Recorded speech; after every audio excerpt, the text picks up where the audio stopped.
stream. Yeah.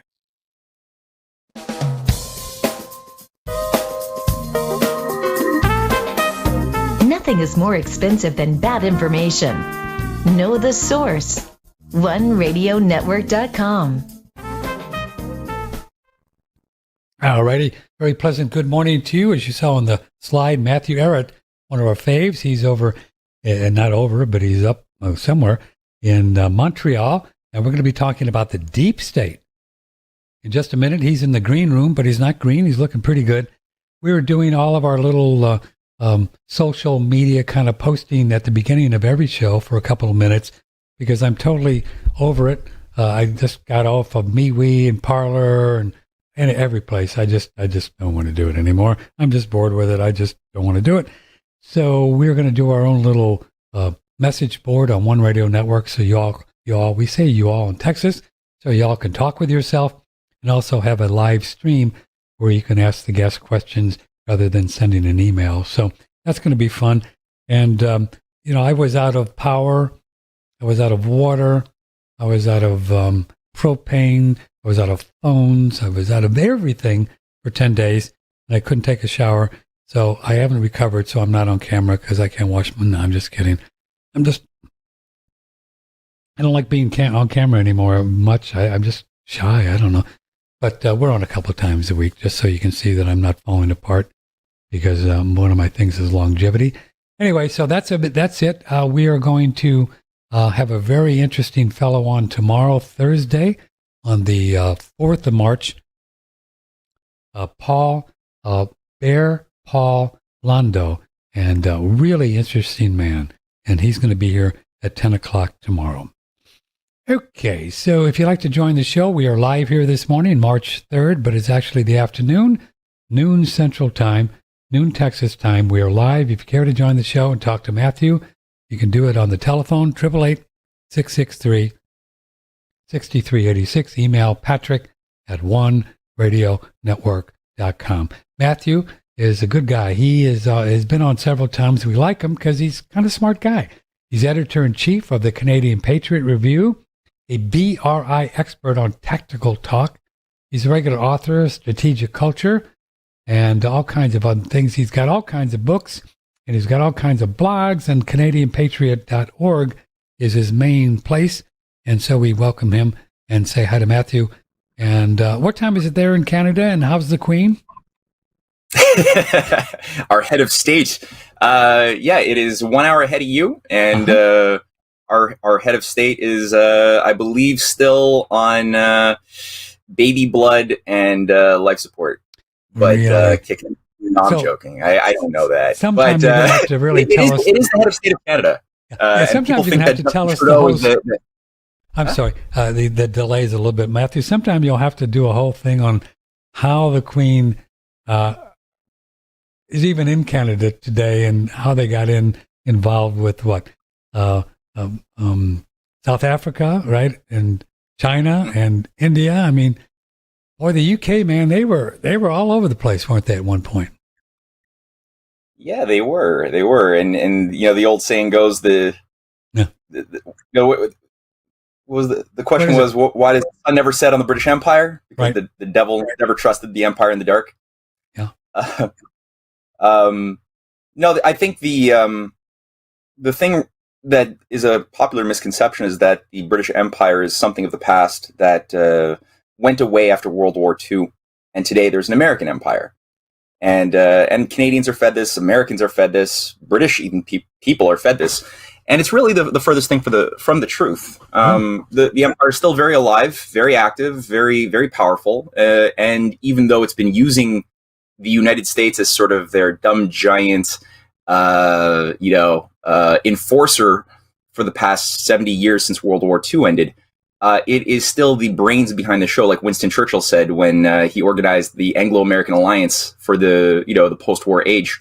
He basically said, since Britain was crippled after World War II, we have to reconquer the world using British bronze and American bronze and British brains. So that's something that a lot of people haven't learned how to think about. So that's hopefully something we're going to be touching on a few times in this show today. Yeah. So we've had people on the show. One is Joel Skousen.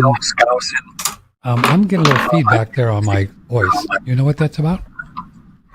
I could try something here. I'll put in my my headphones. Yeah, why don't you do that? Or, try that. Yeah, here, try this. How's that? Yeah. So can you hear me okay? That's better. Yeah, I can hear you okay. Yeah, that's great. One of the fellows we have on from time to time, he's a real contrarian, Joel Skousen. And I was running past him this whole idea, as you probably know, Mathew Ehret, that there are people out there today on March 3rd that still contend that the military is in control, right, of this country, and they're going to take over the republic. And who knows? And, Joe Biden is illegitimate and that whole thing. I mean, there's a lot of people out there talking about it. Is it fantasy? Is it Walt Disney? I don't know. I mean, I have no idea. The future is making predictions is difficult, even when it involves the future. But he said, when I brought that up to him, and he's a pretty smart guy, he said, well, it ain't going to happen. It's not going to happen because the deep state control everything in this country. And all of these people are out there like General Flynn, McInerney, and Juan, Juan O'Salvo, and all these people, and Charlie Ward, and all these people who are running with this military is going to take over. He said they might all be good people, well-intentioned people, Juan O'Salvo, and all these people, and even General Flynn. But he believes that they're all fed propaganda, bad information from the deep state who have control over the whole picture. And it's just, So that's why I thought it'd be fun to talk to you, because you've written some things on your website that you post a lot on, CanadianPatriot.org. One was New Revelations shed on the British roots of the deep state. So let's dig into that. First off, do you agree with people like Skousen and others who believe that the deep state in this country really have everything well in hand and there's nothing going to be crazy going on? Do you have any theories or opinions on that? Could you elaborate a little bit more on what this person says? That in other words, well, he just said that all of these people that are talking about, and it's very big here, I don't know, all over BitChute and all kinds of shows going on, like the military is in Washington, they're going to take it over, right? They're going to take it over. They're going to take over the republic and the whole thing, right? And they're going to start arresting people, the pedophiles. Oh, I see. The QAnon narrative. The whole Q stuff. And he claims that that's all nonsense, and other people too, not just Skousen, that it's all nonsense. The deep state have everything well in control, that you don't become a part of the military, and the four-head dudes or whatever they're called, the Joint Chiefs of Staff, unless you're part of the deep state. And that's one of the reasons why they tried to get rid of Flynn, because he wasn't one of them. Do you have any theories or research or opinions on that? Well, yeah, I think that the reason why a lot of the narratives surrounding I think extremes are generally dangerous territory to walk in. And for those who say it's all controlled by the deep state and there's really any apparent fight back against this empire is just an illusion. It's really, they're too in control. They control Russia, they control China, they control the USA, they control everybody. And there's, for basically that's very disempowering. And I think it's designed to destroy any type of creative thought that people as citizens could have to think through causality and think through their personal role of problem solving and being a participant in a broader process of necessary change. That's problematic for sure, and it definitely incapacitates a lot of people. And then on the other side, you have another form of incapacitation, which I've seen run rampant since 2017, which you just touched upon, which is the don't worry, it's all part of the game. It's all part of the plan, I should say. And if something doesn't go according to the plan, it's part of the plan. If something, if they call it right, it's part of the plan. Everything is part of the plan. Right. And I've had people who have told me, like, hey, don't worry about trying to do things. The good deep state is already embedded. They've been working for decades at infiltrating the bad deep state, and now the good deep state is really, don't worry, they've got it under control. And the thing I tend to think about as a reference is like the closest thing, if somebody asked me what I feel about QAnon, is this imagery of a child in bed and telling his mom at his bedside, like, hey, there's sociopathic cannibals outside, it seems, and they want to get in the house. Shouldn't we do something, Mommy? And Mommy's like, don't worry, dear. We've thought about this. It's fine. Go back to bed. There's a force field around the house. And then all of a sudden you hear a bang in the front door downstairs, and he's like, Mommy, I think the cannibals are getting in the front door. Shouldn't we do something? And Mommy's like, no, don't worry. We've thought about this whole time. Don't worry. There's a trap door in front of the door downstairs. It's fine. Don't worry. Go back to bed. And then it's like, Mommy, I hear them walking up the staircase. Mommy, shouldn't we do something? And Mom's like, no, don't worry. We thought about this. There's an electrified, field around your door. Don't worry. It's okay. The kid's like, Mommy, I hear the door opening. Mommy, where are you? And I think that's sort of the thing, like there is definitely a misdirection where people who could have been organizing themselves in a more constructive way for the past 4 years are turning themselves out of their potential in favor of the narratives that are being spun by people like Steve Piecnik, who's this is for me like one of the key figures if you want to get it at where do these narratives come from. I think looking at Steve Piecnik, you know who that is? Is that the former CIA guy? Yeah. He's a trilateral commissioner. He was a former assistant secretary of state under Henry Kissinger and Robert Gates and Cyrus Vance in the 70s. He's a psychiatrist who worked with the Rand Corporation, Trilateral Commission, CFR.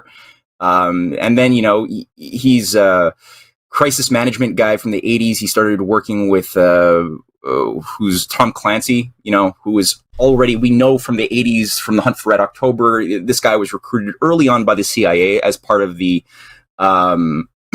the predictive programming operations in Hollywood and in fiction. So a lot of the fiction that's given to us in book and TV and film format are designed specifically to create a predictive field in the imaginations of the target audience.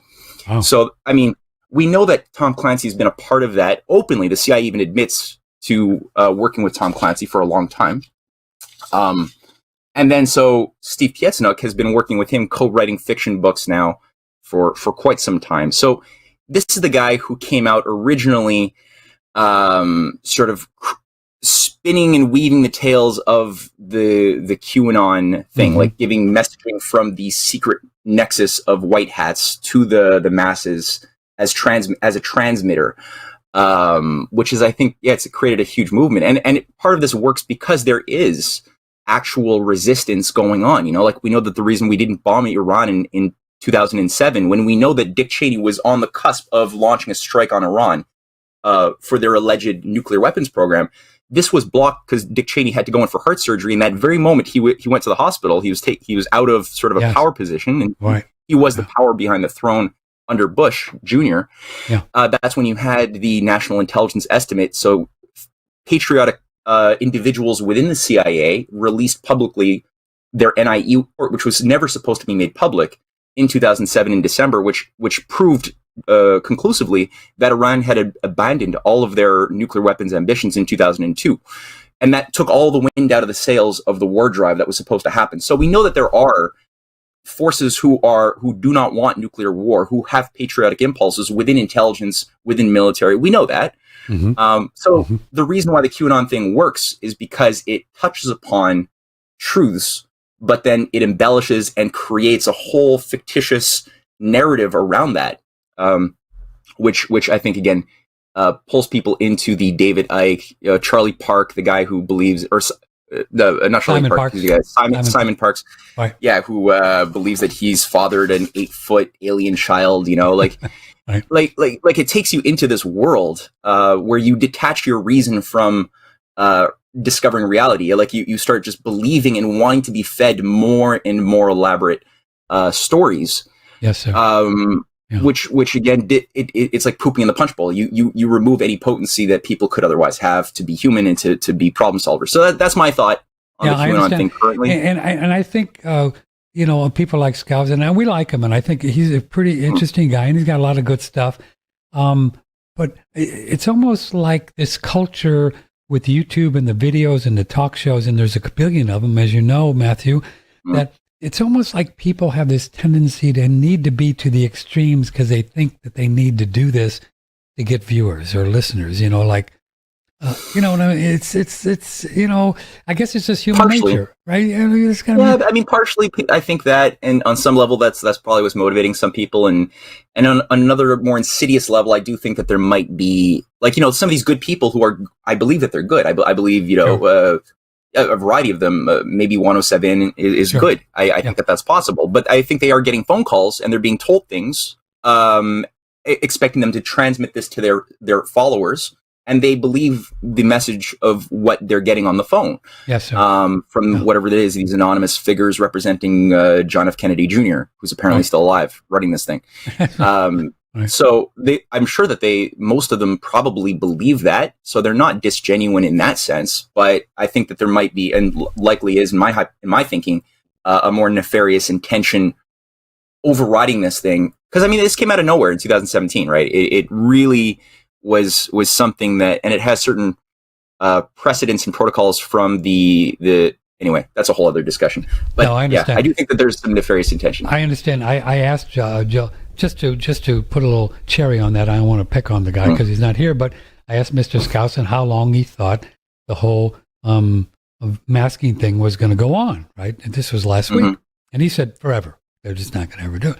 Well, I mean, not true. I mean, Texas yesterday said, we're done. We're not going to do it anymore. So it's easy to, take these extremes and, and so, well, let's talk about this deep state. So my understanding is it, the deep state here would it be the NSA, the CIA, the FBI? Would these be the main players of what we're called the deep state in the United States? Yeah, I mean, these are all different aspects of the same beast, I think. A lot of the institutions, the intelligence agencies, things that are tied to the Five Eyes, like the NSA, is sort of the branch of the Five Eyes inside of the USA. But the Five Eyes represents all of the major Anglo-Saxon Commonwealth countries plus the USA. That was set up as an intelligence sharing octopus, a five-legged octopus, throughout the Cold War. So the GCHQ is the expression in Britain. There's expressions in Australia, New Zealand, Canada, and to say that it's just the NSA is folly. It obviously, this is an intersection and overlap of, yes, you have the FBI as more of an internal organizing secret police, then you have the CIA as a primarily foreign,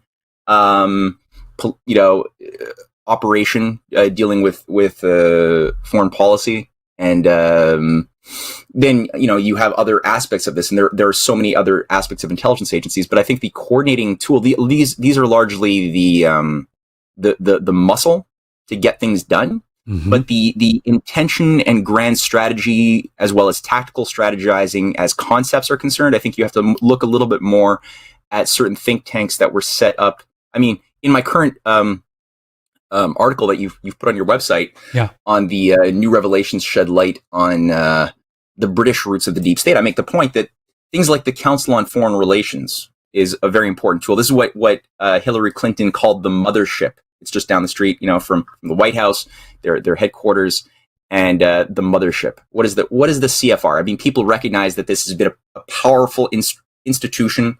It runs other liberal think tanks like the Brookings Institute. It's sort of a subsidiary of this that was set up even earlier in 1909, but it's sort of run hierarchically that way.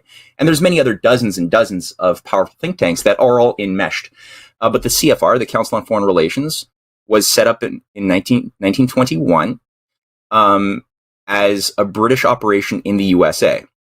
In my paper, I get across that there's a new data dump of internal documents that's been released to the public just last week, which is very useful because these are thousands of incredible original forms and data going through the Integrity Initiative, going through Bellingcat, the Institute for Statecraft. These are all British think tanks that are all funded by the British Foreign Office. And it goes through all of the clusters of operatives that were created by these, especially Integrity Initiative, which was set up in 2015 to counter Russian propaganda and misnarratives.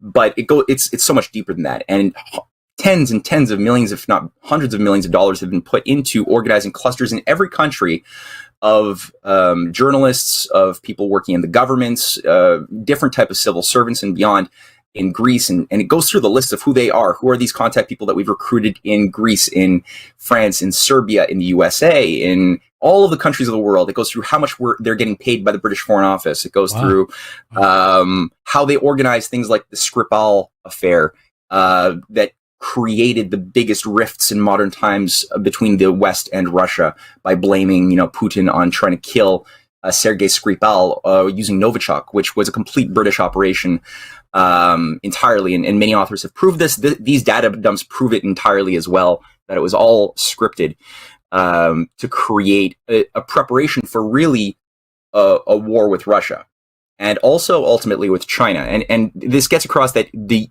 USA, China, and Russia have ultimately the same enemies. So even though a lot of Americans have been led to believe by, Epoch Times, a lot of the mainstream media, that China is the big bad enemy behind the scenes trying to run the show and create the New World Order, and other Americans who tend to be more left tend to believe that it's Russia that's behind the scenes running the New World Order, and they're the ones putting their puppet President Trump in power. It's actually not the case on both extremes. Both sides are missing the British intelligence, City of London angle to all of this. So what I try to do in this essay is just get across that this is a springboard to understanding the deeper British takeover of U.S. internal and foreign policy, which goes back many generations into the past. So the Council on Foreign Relations set the stage, and people think, but isn't that an American organization? Well, you think so, but really this was set up by the Royal Institute for International Affairs in 1921, and that today is known as Chatham House. That's the most powerful think tank in the British Commonwealth and the world. So Chatham House, this is the organization that Henry Kissinger spoke at in 1981, when he said that during his time as Secretary of State under Nixon, he spent more time briefing the British Foreign Office than he did his own State Department. And he also describes in this famous speech how when looking at the battles over what the post-war era was going to look like between Franklin Delano Roosevelt and Winston Churchill, Kissinger says, I much preferred Winston Churchill's wisdom over the folly of Franklin Roosevelt, because Franklin Roosevelt, for those who actually know their history, would see that, would get a lot of insight out of what Kissinger just said. Because what did Franklin Roosevelt want for the post-war world? He wanted a world of cooperating sovereign nation states capable of developing full-spectrum economies built around a China-US-Russia alliance. I mean, that's why Churchill and Stalin, that's why Churchill hated FDR so badly, because Churchill wanted a one-world government with a U.S.-British Anglo-American special relationship to enforce their colony program onto the world. And Roosevelt was in opposition. He said, no, what we did in the New Deal by building the Tennessee Valley Authority and the rural electrification projects and all of this is something we should be providing through long-term loans to other countries in Africa and South America and India and beyond to develop themselves, to stand on their own 2 feet. And that he made total enemies.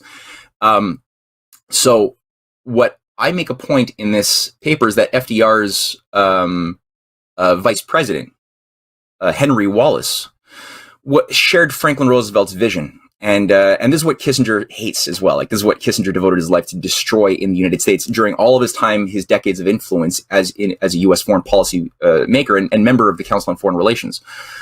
So Wallace had said and warned in 1944 that fascism in the post-war era inevitably will push steadily for Anglo-Saxon imperialism and eventually for war with Russia. Already, American fascists are talking and writing about this conflict and using it as an excuse for their internal hatreds and intolerances towards certain races, creeds, and classes. Well, and this is 1944. Wow, look, what does that sound like today, right? Whoa. Yeah. No, exactly. This is before the Cold War started. I mean, wow. and Wallace was a major... If he had succeeded in his presidential bid in 1948, and also if he had not been kicked out of the vice presidency in favor of Harry Truman, who was a Wall Street lackey who loved Churchill, had that not happened, there would not have been a Cold War. It's a fact. It would not have happened. The world would have unfolded very differently, with a world of mutually sovereign nation states cooperating on big projects that elevate the standards of living of everybody along the way. Kind of like what China is doing today with the Belt and Road Initiative, where 135 nations representing all of the different cultures and religions of the world are working already on a framework to build and work on these giant infrastructure projects for high-speed rail and water projects, greening deserts. It's all happening right now on that part of the world, which is ironic, because that's acting more American in so many ways than the America that we are seeing today under Biden. And I think that excuse me. So all of these things that we're seeing, like the Black Lives Matter and all of the separating people, men and women, black and white people, and all of the deplorables and the domestic terrorists who don't agree with the globalists. This has all been in the works for a long time, and it's all being perpetrated by these same big, all the way back to Britain. This is their plan. This is what they want as part of this whole one world government thing. Yeah, like the origins, the roots, if you want to get at the heart of the Five Eyes, you have to look at the collapsing British Empire at the end of the 19th century, and then Cecil Rhodes. So what was happening around the 1860s to the 1902 period when Cecil Rhodes dies and creates his Rhodes Trust. His entire will bequeaths all of his fortunes that he accumulated as a diamond and resource magnate in South Africa, what's today called, or what was then called Rhodesia. He was the head of Rhodesia. It was based on his name. So he basically raped Africa for a long time, extracted a lot of money, created a small fortune, large fortune actually, with the help of the Rothschilds in London. He interfaced very closely with Lord Palmerston in the British Foreign Office. And he bequeathed his money to a policy of reconquering the world and creating a new British Empire with the focus on taking back control of its lost colony, the United States. And he literally says in his 1877 will that defines sort of the manifesto, it's sort of the constitution of how the Rhodes Trust is going to work. I pulled out a little quote in my article, which I'll just read here quickly. It's short. But he said, "Why should we not form a secret society with but one object, the furtherance of the British Empire and the bringing of the whole of uncivilized world under British rule, for the recovery of the United States, and for the making of the Anglo-Saxon race but one empire?" That's the heart of the Five Eyes. So he's writing this in 1877. His will is activated with the creation of the Rhodes Trust in 1902. With the Rhodes Trust comes two organizations that involve a new type of technique to do what he desires, which is creating a Rhodes Scholarship program. Yes. And up until now, there's been thousands upon thousands of young talent from around the world who have been recruited to and given Rhodes Scholarships.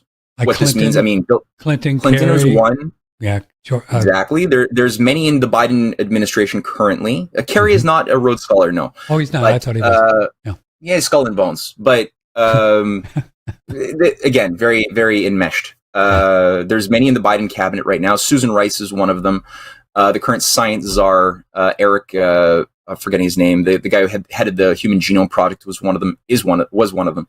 Anyway, so Rhodes Scholars, right? The Rhodes Scholars. So what this is you search and look for people around the world who have talent, who are young people with passion, and you indoctrinate them. You give them a special indoctrination, all expenses paid, and then you deploy them back to their home countries to infiltrate and grow in influence in anything that they can permeate.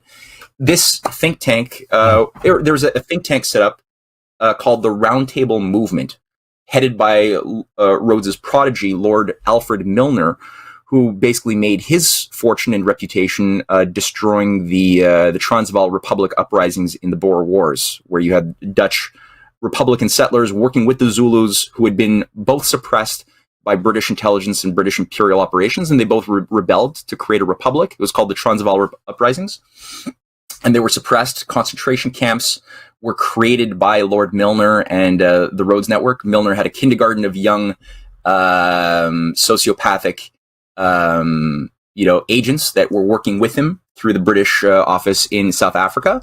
where they innovated the concentration camp program that was later deployed and used by Hitler much, much later on, but it was innovated then.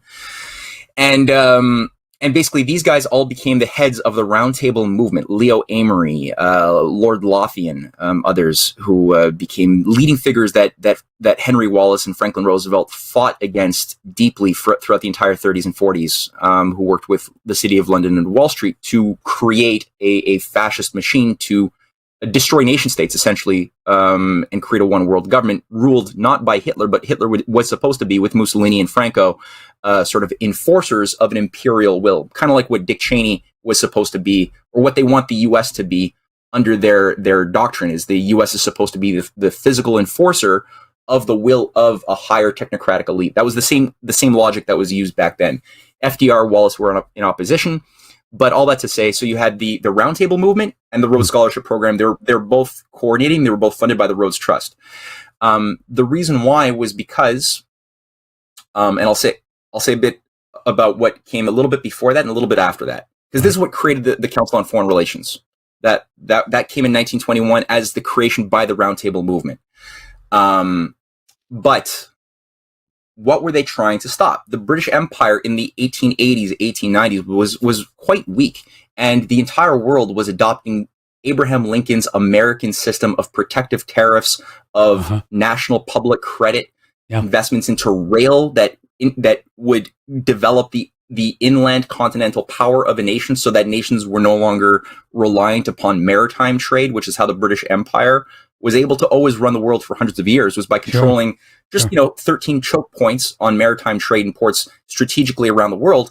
They were able, just by controlling these choke points, to control the flow of trade, the goods, and everything else on the world map.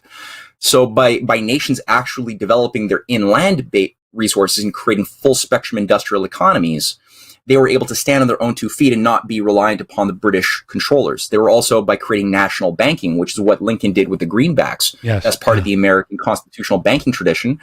Places like Russia, like Meiji Japan, like France, like Germany's Otto von Bismarck were able to create the Zollverein and to fund these large-scale projects for replicating the success of the best of the USA in their own countries. And this was understood as the new paradigm for mankind going into our next phase of evolution. It was understood by all participants that this was the idea of a unipolar world order controlled by a Hobbesian elite from the top was obsolete, and the British Empire, its evil had been shown to the world. Nobody wanted that anymore. Wow. So it almost sounds a bit, Mathew, like what President Trump, a bit, right? Yeah, with his policies, infrastructure, it's all and all based of on that, right? Yeah, exactly. It's all based. The American system is based on every nation first. Globalization is fine as long as you define globalization not by worshiping money, but rather by every nation on the globe working as neighbors on their own interests. So you have to really care about your own well-being. If everybody cares about their own well-being, they're going to treat their neighbors well as well. They won't be afraid of their neighbors who are jealous of them because they've stolen and wrecked their neighbors' economies, as we have to so many of the world today. You know, there's no insecurity in that sense because everybody has a sense of trust in their neighbors who see that, okay, it's in my interest to help my neighbor get better, not to suppress my neighbor and undercut them. And wasn't that Donald Trump's message at Davos last year? That was exactly. He was telling them all, why don't you guys take care of yourself? You should take care of yourself. He said that.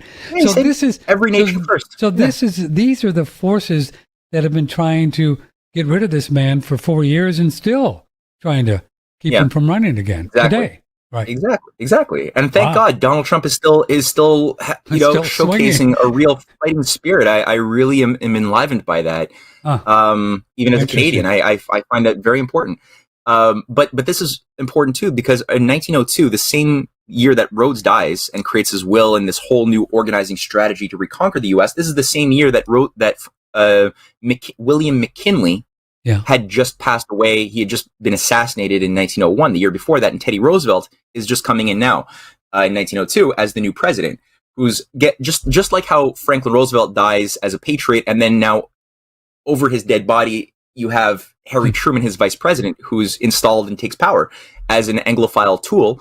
Same thing for Teddy Roosevelt, Anglophile tool, imperialist, eugenicist, But Teddy Roosevelt, William McKinley, Yeah. William McKinley was a Civil War veteran, a lover of the principle of the American system of national sovereignty and the idea of every nation working together. And he was the last president to really talk about openly the American system until Donald Trump did it in 2017 and started re-invoking the McKinley tariff, the idea of infrastructure. So it's very similar to what they were trying to quash back then. And after McKinley dies, it's really 30 years of hell, where you have these networks orchestrating the Bolshevik Revolution, interfacing with their J.P. Morgan, because the Rockefeller Foundation, the Rockefeller family, J.P. Morgan itself was a British bank in the 1850s. People forget that.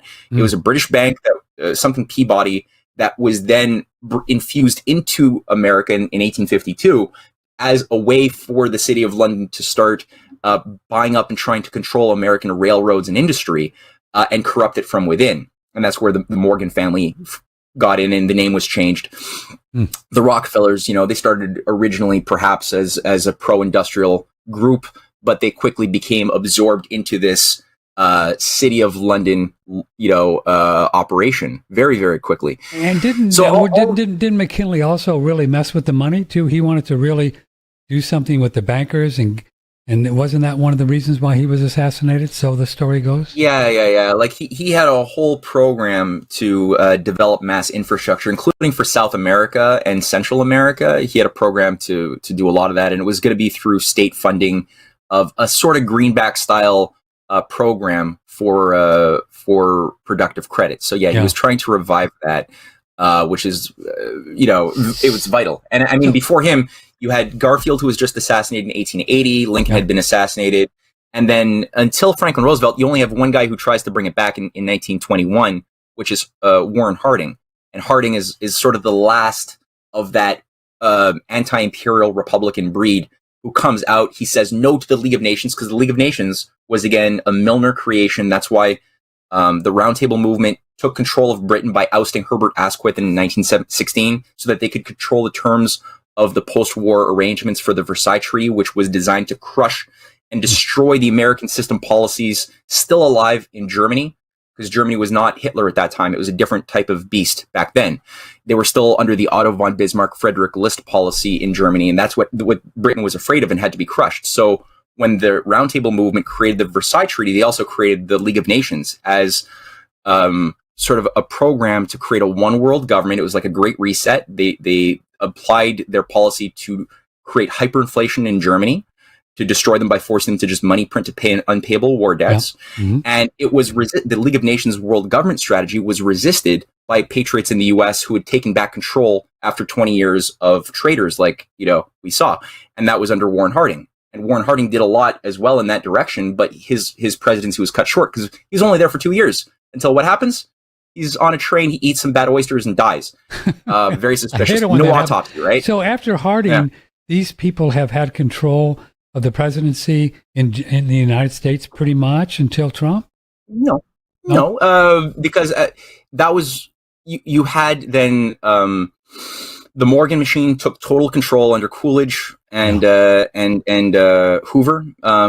Coolidge was the worst, but the guy who was really the driving controller of all this whole thing was Andrew Mellon, the Treasury Secretary, who ran the Federal Reserve policy, the City of London policy. Bank, right? New York Mellon exactly. Bank. Oh, baby. And big bank. And that's what regulated the economy. It created mass speculation throughout the 1920s, the Roaring Twenties, and that's resulted in the bubble that was then popped at a certain strategic moment in 1929 to create the conditions of trauma in the population, who would then be able to accept, they thought, the unacceptable, which was fascism as the economic solution, which was always what they wanted. That's sort of like what they're doing today. They want to create, with the current bubble collapse that they're setting up, they want to create a shock therapy into the population for a certain period so that people will become extra mushy and desperate to feed their families and accept any type of thing which the Great Reset crowd wants to bring online today. Let's talk about that, because that's really curious, because this whole term fascism keeps coming up, which is even, it feels like what's going on in this country is more fascism than socialism or liberalism, or, right? I mean, it's, so let's talk about that, but we need to do a little commercial first, okay? And also, on this shot, I'm losing you a little bit on your right side. I just don't want to lose half your head there. You stay right there. Mathew Ehret. What a cool guy. Well, now, this is interesting stuff. I mean, this is one of the reasons why you want to come to One Radio Network and listen to people like Mathew. I mean, you think you're going to get this kind of information or this kind of stuff from CNN or Fox or anybody else? I mean, I don't know how he even gets all this stuff. Crazy. It's great. I love to look at the deep into what's going on. Mathew Ehret, he's here from time to time. Patrick Timpone. And if you'd like to get a great little tool, we'll listen to this. Previously with cardiologist Dr. Joel Kahn, 35 years experience in cardiology. On your commercial break, you hit a hot button because I'm a giant fan of infrared sauna and the cardiac benefits. Tell us about why you like these saunas for the heart. What does it do? In Japan, it's a traditional therapy of heart disease to even sick heart patients to sit for 15 or 20 minutes in an infrared sauna, then lie down and rest and hydrate for about half an hour. They call it WAON, W-A-O-N. It means soothing heat. And they've done research studies, like 30 of them in humans. Anti-ages your arteries and improves the strength of your heart, and it may actually prolong survival in sick heart patients. Anybody can just, again, go to the internet, read about infrared sauna heart disease, or put my name there because I've written many articles about it. Now there's data coming out of Sweden and Finland because they've published some amazing data. The number of times a week you're in a sauna, number of minutes each time, you can just track out how long you're going to live. So very powerful therapy by being in, my favorite is an infrared sauna. Well, I don't know about you, but if the heart muscles and the arteries are happy, things are good. Indeed. And this is just a great tool. I'm in mine, and not that it matters what I do, because, it just doesn't matter what I do, but I'm in mine virtually every day of my life. And these are very low EMFs. And you can see a picture there if you're watching on video, or if you're not, you can go on One Radio Network and click on it and watch it. And you can see the way it looks. It's got this silver material, which is kind of antibacterial stuff. And you have a very nice chair, very sturdy chair, not some kind of weird rickety chair. And you just put a towel over that and you sit in there with your head out. And we know after years of looking at this idea that it's not good to heat up your head like with a sauna. That, get your whole head out. You don't want to do that. It's good to have a hot booty and a cool head. I don't know where I heard that. But these saunas are great. If you'd like to get one, the only way to get the best price is to email me, Patrick, your congenial host, Patrick at oneradionetwork.com. Patrick at oneradionetwork.com. The price is $1,195 delivered in the lower 48. We ship them all over the world. Where Mathew lives in Montreal, I think it would cost Mathew about, another $150. But he's on the team here, so we'll probably give him even a discount if he wants one. Anyway, these are great tools. The Relax Far Infrared Sauna. Email me, and I'll hook you up. We sell quite a few of them. People love them, and I think you'll enjoy them. OneRadioNetwork.com. Have you ever tried the elk velvet antler? Starving for vitality, we're turning to energy drinks, stimulants, and pharmaceuticals to try to improve our focus, increase our metabolism, rescue our sex drive, and adapt to the stresses of modern-day living.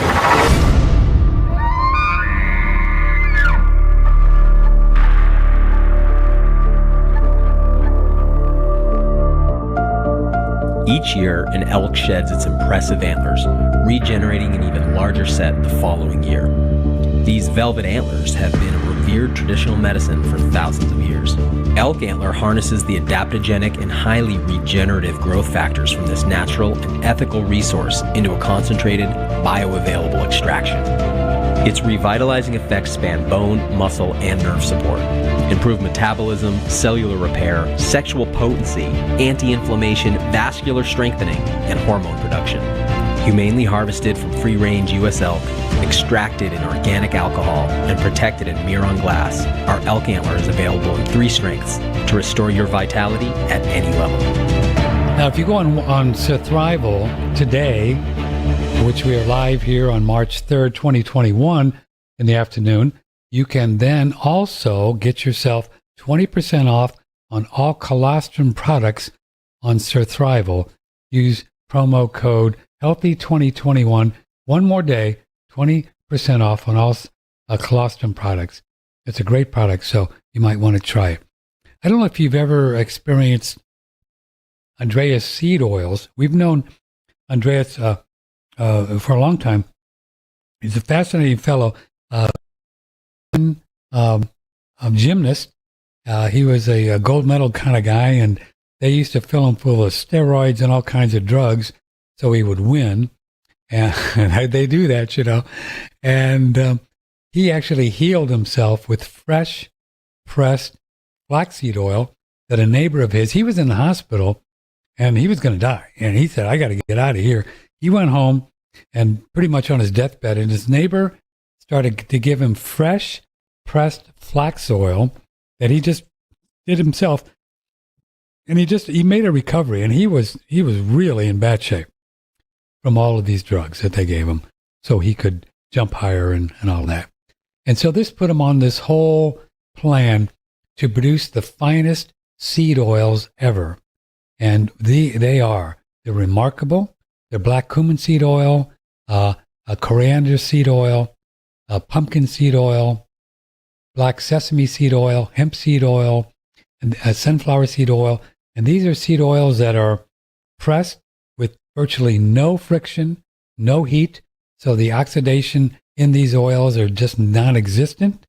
And most oils out there, God love them, even at the hippie food store in the refrigerator, they're not very good for you. Most of them are rancid. And so you don't want to mess with them, especially, at the Kroger or the Safeway with clear glass bottles of, these oils. You don't want to do that at all. But even the hippie food stores, these oils are not that good. God, they try cold pressed and all that, but these are premier oils, the best. They're all in Myron glass, and these are really, in my opinion, the only kind of oils you want to put in your body. They're very healing. Black cumin seed, you can Google some of these oils, and they've been known to use for, hundreds of years for healing properties. For example, with ulcers, black cumin seed oil, practically the best thing you could ever do if you had an ulcer from, politics or something. So anyway, check them out. It's a great company. It's Andreas Seed Oils on OneRadioNetwork.com. Know the source. One Radio Network. Know the source. The source. OneRadioNetwork.com. It's one of the things we pride ourselves in of kind of knowing all of the products. We know the people, so we appreciate if you need some things that take care of your health, that you'll come to our website and see if you find some things that are interesting to you. Mathew Ehret is with it, CanadianPatriot.org. It's a .org, the Patriot. That's a .org, right? Yeah. What happened to your audio? Wait a minute. I lost your audio. I lost your audio. Yeah, it's the power of the mute button. That's okay. Yeah. So it's a .org. My cat was making noise, and I was just trying to spare. I really appreciate you. I really appreciate you coming on from time to time. I know. You're a fancy dresser there with your vest, and I'm sure you got. Look at all those books. I know you got a lot of things to do. So I appreciate you coming on. It's an honor to have you. It's so fun. I don't know how you remember all this stuff. How do you? You read these books and you do this research. How do you remember all these parts? I don't know. How's that even possible? I don't know. Okay, so let's talk about what's going on now. So let's just lay the groundwork. So you've given us a little background. So what we're experiencing now with whoever are controlling the Biden administration, getting back in the WHO, getting back in the Paris Treaty, getting the Agenda 21 thing up and running, the Green New Deal, right? NATO, the UN, Fauci's out there saying, no, you got to wear a mask for another year. So who are these people? And in the term of fascism, anybody that is contradicting what they are saying, as you know, they're getting censored. We're off of YouTube, Vimeo, everywhere. It's censored us, One Radio Network. Anybody that's saying anything that's reasonable, they just censor you. So this is pure fascism, right? I mean, who are these people and what is their goal? Why do they care about Robert F. Kennedy questioning vaccines and and censoring him from a Telegram and from Instagram? I mean, why do they care? What's their goal? Well, before the commercial segment, just out of curiosity, how much time do we still have left? Whatever for this you want, current program? brother. I'm with you, man. Just go for it. You're open. Oh, okay, all right. I got nowhere to go. Flexible. That's I got nowhere to go. Too. Yeah, it's okay. Good. Well, before the commercial break, you'd mentioned what is fascism, and I pulled up a quote that I really liked a lot, and I think that'll give us a way to sort of zero in on that question of who it is, because I personally think that it matters less who is doing this versus why and how this is happening. Obviously, the who's matter, but it's like, who killed Kennedy? What were their names of all of the individual, 3, 5, 6 shooters? It matters less what their names are, and what they did for the next 40 years with their money.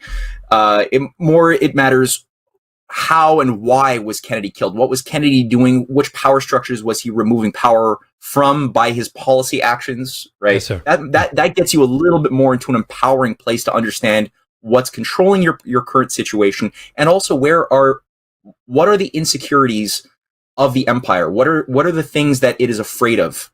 They're Achilles heel. The type.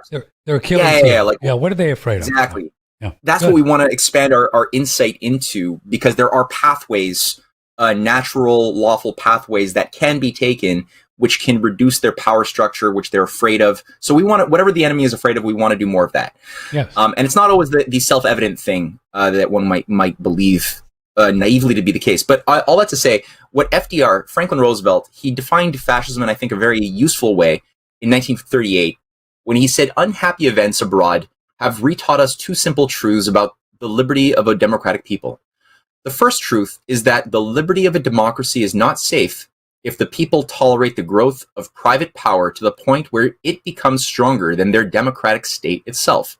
That, in essence, is fascism. Ownership of government by an individual, by a group, or by any other controlling private power."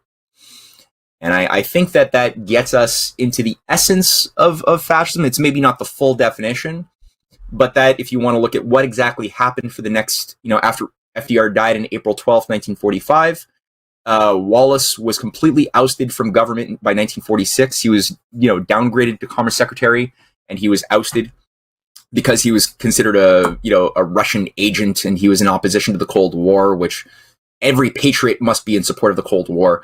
And so all of the instruments that FDR and Wallace and others like Harry Dexter White had created from Bretton Woods, New Hampshire, 1944, like the IMF, the World Bank, the United Nations, these were all corrupted and infiltrated and taken over by their enemies. And there's another quote in my article by FDR right before he dies. He has a conversation with his son, who writes a book, where FDR says that there are people within his own State Department who he I've lost my quote. Anyway, but he describes to his son how his own State Department is operating under the control of the British Foreign Office, and how he is the only person that he himself can trust.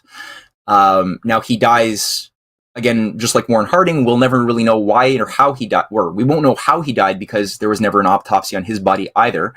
But Stalin believed, in an interview with FDR's son in 1946, Stalin said that he believed that it was Churchill's people who poisoned his father, Franklin. So we know that in the ensuing decades, the U.S. was increasingly taken over. Patriots were increasingly purged from power structures of influence. John F. Kennedy represented a restoration of a patriotic impulse in 1961 until his death in 1963. He had the help of certain people who guided him, like Charles de Gaulle, like Eisenhower at different times. Eisenhower was a fool for much of his presidency, but he wasn't a traitor himself. He was just a fool. He trusted the wrong people. And he woke up to it in his famous, military industrial complex speech, on his outgoing speech. And he spent a lot of time working also with Douglas MacArthur to educate Kennedy. So him and his brother Robert became much more aware than his enemies realized he was going to be able to navigate through the minefield. And he put a lot of things into motion. He tried to create a silverback currency to bypass the Federal Reserve using treasury bills. A lot of these were even created and circulated, and they were designed to fund the growth of continental water projects. Kennedy had greenlighted so many water projects for the West Coast that were moving towards a total paradigm of continental water management that would have involved water from Alaska moving down into California and Texas, which would have, there wouldn't be a water problem or of any sort in the West Coast or Southwest coast of the USA today had his policies not been sabotaged with his death. He also did the space program as a way to kindle a certain optimistic future orientation in the population, which was very important, and offered Russia the chance to work together with the USA to jointly put a man on the moon instead of it being a unilateral thing. So these were all ideas that would have canceled the Cold War. It would have taken all of the tension out of those who wanted to maintain a system of a strategy of global, left versus right, capitalist versus communist tension and nuclear terror, which psychologically traumatized the whole generation of young people who became, today's baby boomer generation, who have really carried the scars of that experience with them throughout the years. It's part of a psychological global effect, and it was designed to be that way, to make a certain generation become very conducive to manipulation that was laid out by people like Aldous Huxley or his brother Julian Huxley, who said very clearly in 1946, when Julian Huxley, who was the president at the time of the the British Eugenics Association, Julian Huxley creates, he becomes the first founder of UNESCO, the United Nations Education, Science, and Cultural Organization, and he lays out in the manifesto, the UNESCO, its purpose and philosophy that people could still read online. He lays out very clearly that the purpose of the re-education, of the revamping of world educational norms that the UNESCO would be responsible for, must be to create a new ethic where he says eugenics, and he says it, it's not me saying this, he says it in the thing, that eugenics is the most important branch of social science ever created by mankind, to take sort of the control of evolution Darwinianly from the hands of nature into the hands of human social engineers. And he's clear on that. And he says Hitler has made these things unthinkable currently because people saw the logical consequence to applying these ivory tower theories in a fascist state. So people had become horrified by the killing of useless eaters and sterilization of the unfit and all of this stuff. But he says it's still very important as a science, even though we don't like how Hitler might have done it. So we have to make the unthinkable once again become thinkable. And that's all in the UNESCO founding document. He's the guy who goes on to create the term transhumanism. That's Julian Huxley. Wow. He goes on to create the environmentalist movement. He co-founds the World Wildlife Fund for Nature with Prince Philip and Prince Bernhard in 1961. He works closely with the British Privy Council in the creation of the Conservation Trust, which he also co-founds in 1947, as a way to take the fascist population control policies of the 1930s that Hitler had put into force, and then rewire them and give them a new sort of image around protecting nature from human technological infrastructure creation. Because human beings, they basically said, we have to, instead of thinking that human beings' problems come from empires trying to rape and impose injustice on the world, it's not that's the problem. It's human beings themselves that they had to convince us was the problem. It's our very act of trying to make life better for our children by using infrastructure and science and technology and progress and nuclear power and all of these things for the good of our kids and future. That's what we had to convince ourselves, or be convinced that was the enemy. And every time we try to make an infrastructure project, like moving water from one place that has a lot of water to a place that has a little bit of water through dams and water diversion projects that JFK was doing, that obviously transforms the balances of the desert that's now becoming green with fresh water. So that's unnatural. That's bad. When you have industrial activity that involves removing poverty from a nation, you create energy that uses, natural gas or fossil. I don't even like calling it fossil fuels, but you burn things as far as giving people electricity and industry that creates the effect of carbon dioxide as an emission. They found a way to try to say, okay, let's use a statistical analysis to connect carbon dioxide with the Earth climate changing. And at the time, in the late 60s and 70s, they were trying to link it to the global cooling, because the world had been cooling from 1945 until 77. Right. And they were saying, you could pick up the old National Geographics with research studies funded by the World Wildlife Fund Connected Networks back then, that were saying, it's carbon dioxide emissions that are causing global cooling. That's what they were saying. And Leonard Nimoy has little documentary on YouTube where he's hosting, he's paid to host the global cooling crisis caused by pollution. And then all of a sudden, when the cooling stopped and there was a warming trend from 1977 until like 2001, that was a general trend of warming. Then they said, okay, well, let's just rewire the argument so that still the enemy is industrial output, but now we'll just say it's causing another thing. And today it's another thing, and now they're just saying it's climate changing. It's because the warming had sort of plateaued in 2001. Now it's been sort of like not really warming anymore, and it's just random changes, and it used to be called the weather. But they're still trying to blame it all on carbon dioxide, which is why the Paris Climate Accords are all about reducing carbon output down to like pre-industrial levels. What they're actually saying is we need to reduce population. We have to contract society's ability to sustain 8 billion or more people. And if you go for green energy grids, Green New Deals, solar panels and windmills, that type of energy source is of such a low-grade, low-quality type of energy that you cannot power the industrial activities necessary to support 8 billion or more people. You could maybe support 1 billion or so people at a lower quality of life, except for a selected few, at the top who are supposed to be the beneficiaries of the pyramid. But really, it's a depopulation agenda. Wow. So let me ask then. So the Green New Deal perpetrated by now the Biden administration and Bernie Sanders and AOC and all these socialists, they don't really understand. They probably just really believe that solar panels but you say that it's a big globalist idea to eugenics to lower the population, because there just won't be enough just to go around, as was proven in Texas 2 weeks ago. Yeah, exactly. Yeah, Texas is a perfectly good case study of this. Yeah. Right.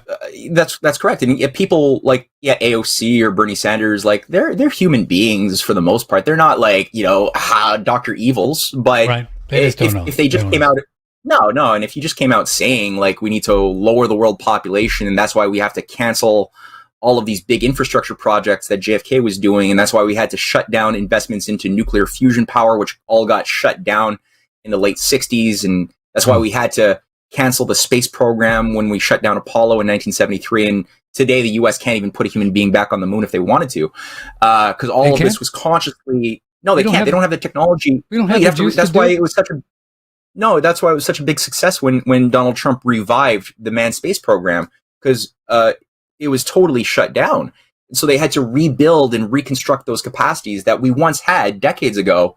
We self-sabotaged, and it took a lot of time to start reconstructing that, to the point that we didn't have to go and ask Russia, please let us use your Soyuz spacecraft to put a human being into orbit anymore, because that's what we were doing for many years until Donald Trump finally revived the U.S. ability to launch human beings into orbit.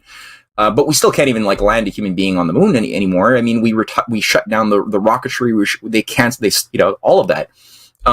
Interesting. So let me interrupt. So what's going on now today with fascism that we can all relate to, our listeners around the world today, that is, I guess, building this whole energy towards more of these people that we've been talking about, not the who's, but the what's. So what do they want? And what do they want? They want what Cecil Rhodes was talking about. They want to get rid of all sovereign nation states, the institution itself of sovereign nation states, which really only arose out of the European golden Renaissance of the 15th century.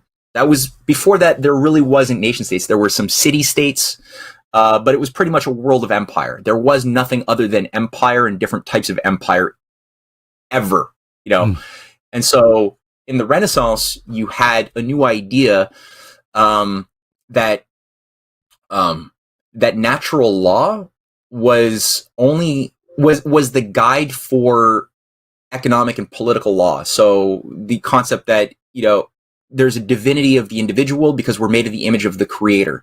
And because we're made in the image of the creator, because we could discover and ever improve upon our understanding of nature's creation, which involves our own minds too, where we are created by nature, but we're the only part of creation that can self-reflect and then willfully, through reason and conscience, change our modality of behavior in accordance with our discoveries for the good of both ourselves, our children, and the world around us, right? We can empathize with others and sacrifice for a greater good. So we have a concept of the soul, of the conscience. Yes, so all of these concepts together animated a movement politically that was then acted upon for the first time by King Louis XI in France. Mm-hmm. And it was defined around the idea that as a king, and you could read Louis XI's like Rosebush of War and his messages to his kids. There was a movement of Platonic humanists who arose around him, who basically had the understanding that if you are a king, you are not that doesn't mean that you are the privileged minority to impose your will on your slaves. It means that you're a servant and an instrument of God's will, and you have a duty to the people who you serve to do good for them. And so the treasuries became redirected towards infrastructure building, the investment into increasingly engineering projects, the arts and culture, teaching orphans how to read, so mass education projects, which never happened in the Dark Ages. Which Louis was this? What year? Louis XI in 1460 something. Was he rare in his benevolent dictator? Oh king? Yeah, he was a rare dude. Yeah, he was quite rare. But there were co-thinkers who felt the same sort of thing as he did as a Christian king, and King Henry VII was a follower of his example and acted in England to replicate his principle of political economy. People like Thomas More, Erasmus were organizers of Henry VII. Unfortunately, his son Henry VIII was more of a degenerate who was corrupted. Yeah, Henry. But Henry VII was a good guy, and that was known as what's called cameralism.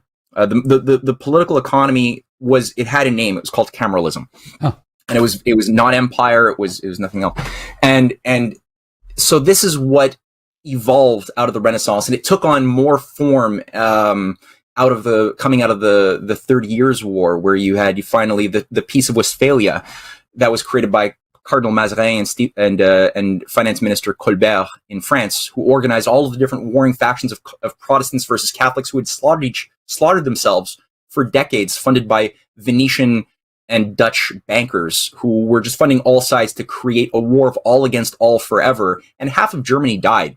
Throughout the 30 Years' War, half of Germany was wiped out. The Black Forest was razed to the ground. It was like, you can't even imagine how bad it was. And finally, the peace treaty that put an end to that conflict. And all sides, like I said, were being funded by the same bankers, the same oligarchs who were the same families that are still in power today at the top of the pyramid.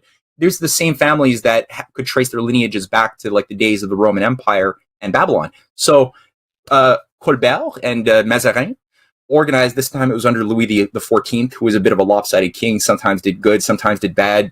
He soon became, anyway, he did his worst as a king under the influence of the Jesuits, which was a sort of Masonic counter operation to try to create a new type of religious mercenary force that was beholden to the empire in 1534 under Ignatius Loyola. That's a whole other sideshow. Yeah. But these groups really influenced the king. But the point is that the Peace of Westphalia created the foundation for the modern sovereign nation state as we know it. So when Henry Kissinger comes out and he's given many speeches saying we have to create with the 9/11 attack in the USA, we have to now create the post-Westphalian era. When he says that, what he's referring to is the Westphalian principle that time of 1648, which said, okay, we will now recognize that every nation has sovereign boundaries that have to be respected. But the key was the benefit of the other, that as of in that treaty, the first three principles of the preamble of that treaty involved every nation working for the benefit of their neighbor, on the basis also of the forgiveness of past transgressions. And these things were the key that made the thing work. And it was tied to infrastructure projects in France and Germany, that both sides would start funding canals, education projects, industry that would alleviate the burdens of life of the peasants and also create educational opportunities. So this was an explosive revolution in statecraft that then took on new form with the American Revolution. People like Alexander Hamilton, who studied Colbert, he studied, Ben Franklin also studied Colbertism, and they took it and amplified it when they created the system of national banking, protective tariffs, directed credit for big projects, industry. That was the American Revolution created a new system of political economy. And that's why Alexander Hamilton was assassinated by the founder of Wall Street, Aaron Burr, who was always beholden to the City of London intelligence. And that's why Aaron Burr, to avoid being arrested in 1808 because he was caught in a conspiracy to break up the Republic and put himself up as king of the Northwestern kingdom that was supposed to be created in the territories that hadn't become provinces yet, states yet. He was caught red-handed. Somebody blew the whistle, and he had to escape and avoid arrest by going to the house in London of Jeremy Bentham, where he lived for 5 years. That's Aaron Burr. Oh. He lived with Jeremy Bentham, the head of British intelligence, for 5 years before being deployed back to the United States, where he then became the patron of Andrew Jackson and Martin Van Buren, who he set up, and he was the first earliest backer funded and controlled by British intelligence to put their populist puppet in power, who was a racist slave power puppet who cleansed the South of natives. And we've talked about this in your previous show. But wasn't Andrew, though, didn't he run on the idea that he was going to get rid of the swampy bankers, the people that put him in? It's all smokescreen. That was all a smokescreen. Yeah, all he did, he basically, the sophistry there was that his job was to destroy the second Hamiltonian Bank of the USA, run by Nicholas Biddle. That was his job. When he said we're going to destroy the corrupt bankers, it was actually the National Bank of the USA that he was designated to destroy. But what he did is he empowered all of the actual Wall Street banks, the private banks, and he basically gave every state bank the right to control their own credit. He destroyed a national currency. The idea of a national mission was all destroyed. He canceled all of the infrastructure projects that were being built up in the 1820s and 30s. He canceled all of it to pay the debt. So everything was just shut down. The nation was shut down, and it was deregulated and turned into a speculative frenzy, so that you had the bank panic of 1837. That was a giant bubble popping caused by his deregulation policies and free trade. And the nation was completely destroyed. And also the slave power, he gave them he cleansed all of the southern areas of the Cherokee natives and created the Trail of Tears that killed thousands of Cherokee, and gave all of the land that they had lived on over to the slave power to grow cotton for the British, who bought all the cotton. They were the primary purchaser of South cotton, which they then used in their textile industries because and created a global monopoly. Meanwhile, India was forced to produce opium that they then fed to the Chinese to keep China down. It's and that was like 180 years. degrees of what the people, I've believed about Andrew Jackson for years, right? I mean, and he was one of the good guys. He was like 1814, took a little trip down the mighty Mississippi, right? Mathew Ehret is with it. He's always fun, CanadianPatriot.org.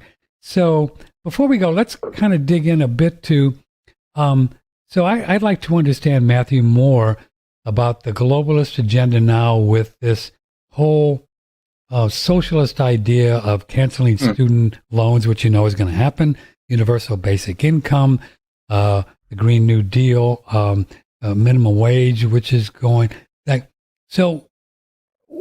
So the what of this is to just make? Is it as simple as just to make people weaker by borrowing money from the private bankers to give to people, like what they're doing with this $2 trillion stimulus thing, right? Yeah, is this the idea behind it, to make people weaker? Yeah, I mean, like I said, it's designed to create a new feudalism. They've romanticized those who are controlling the Great Reset agenda. These billionaire technocrats who see themselves as sort of like above these Ubermensch, right? These more than human Nietzschean freaks like Bill Gates and others. They see themselves, and these Rhodes Scholars, right? They're trained to see themselves in a very elitist way. They romanticize states of no change. And they think that states of uncontrollability, which are states of change, are bad because you don't control creativity. You know, like, so whenever whenever you have sovereign nation states working for the general good of the people and encouraging the development of new infrastructure, new technology, the development of the arts and culture for the people, there's a lot of mental activity, creative mental activity that tends to arise. And whenever that happens, you have new discoveries coming out of, you have the creation of Einsteins and Max Plancks and Da Vinci's that tend to arise out of poor families that you're like, I didn't allow that to happen. And they're control freaks. So when they look at things like the feudal Dark Ages, where, the population of Europe collapsed by 50% or something, they romanticize that because in that world, they're like, okay, the slaves knew their place. There was, 95% illiteracy, and that was good. People when they're ignorant, they didn't have greater ambition to change things or to think through causality. The slaves knew their role. The masters were happy in their castles. Now they've romanticized that because life wasn't even very good for the kings and masters living in castles who didn't have soap. That had no refrigeration. So ironically, the oligarchy themselves rely themselves upon the benefits of technological discovery that's happening outside of their control. They hate the thing that causes creative discoveries, but they like the effects of it that they use for themselves. They're fine with that. So all that to say, it's an irony, a self-contradiction of empire. So what they want to do is create a sort of technocratic feudalism that crushes the idea of creative thought and change, and create sort of this permanent system of an end of history forever. The problem is Russia, China, and the nations working on the Belt and Road Initiative, which is otherwise known as the Multipolar Alliance or the New Silk Road, they're not having have created. Right? No, they're not having it. They're not accepting the depopulation. They're by standing up, and you could see this at Davos at the conference in January of this year. Putin and Xi Jinping's speeches. You should read the whole thing. I did. I heard Putin's speech, man. He was like, he was saying things like, Mathew, you guys are crazy. What are you doing here? Yeah, it's really strong, and they're making the case that sovereign nation states have to be preserved. That's the idea of multipolarity, that the whole of the world has to be defined around the respect for the individual liberty of each nation, and that the purpose of economic activity and the behavior of money and investments has to be somehow tied to the real world that benefits human life. That's why you have these infrastructure projects that are pulling people out of poverty at rates that we've never seen before, coming out of that part of the world, not coming out of what we're doing. So that's what the empire wants to crush, because the oligarchy knows, that to the degree that China and Russia continue to display a common sense, rational, moral principle of banking and economic activity, the more it will create an alternative in the minds of people like us and people who are in policy-making positions across the transatlantic zone to jump onto that as our system melts down. They don't want to have an alternative for us to jump onto. Yeah. So it's there's just sort of the a whole race thing behind the Russian election thing, and now the China virus, they call it, or whatever, and the whole China thing, and the election fraud and all this stuff, which may or may not be true. China was involved. Who knows? Is this what this is all about, to make these guys the bad guys so we don't think they're alternatives? China, Russia? Yeah, like no country is perfect, and you got problems. Sure. You have deep state elements within China. I mean, look at the triads, right? Like the existence of the Chinese organized crime syndicates that are centered around Hong Kong, Macau, some areas of Guangdong province on the south east coast of China, and also Taiwan. But the triad structure, which is sort of like the mafia criminal syndicates, but they're very powerful, were created by British intelligence throughout the 19th century during the Opium Wars. That's when they created this organized system of crime, and it was very tied to British Freemasonic operations too under Lord Palmerston. At the same time as they were doing this, when they were creating different, organized crime networks in India, that would be self-controlling, so that you could have 20,000 British troops in India, which was a population of 400 million. But how does 20,000 troops control 400 million people? It's not by the physical force of the British troops. It's by creating an organized crime network using the Brahmins and the caste structures that are already there in India that the British were able to profile, amplify, and all of the progressive Indian movements like the Indian Congress that wanted to get rid of the caste system. That's what they had to crush and put water on those fires while putting gas on the more regressive fires. And they were creating zones of local control.